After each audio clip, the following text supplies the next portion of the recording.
This is an older cookie saucing. Or, no, it's GreenHeck. Fire up in 3, 2, 1.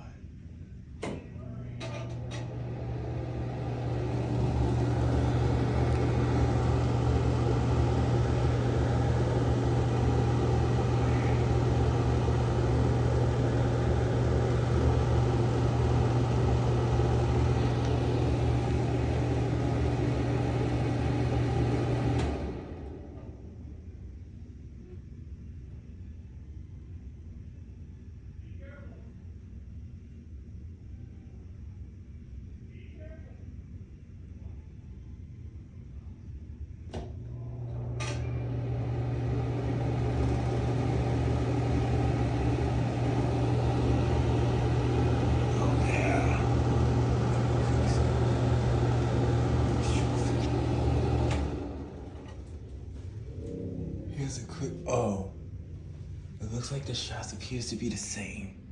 So I think it has the same shaft, but the grill is older. So it may be that kind of feeling. I'm not completely sure, but if anyone y'all knows Roblox, I'm probably gonna make some type of feeling like this, using the same shaft from the newer GreenHeck. I'm hoping it looks the same. If it doesn't, but then at least it made them all off it. Looks similar though. You may not see on the camera though, but it looks similar.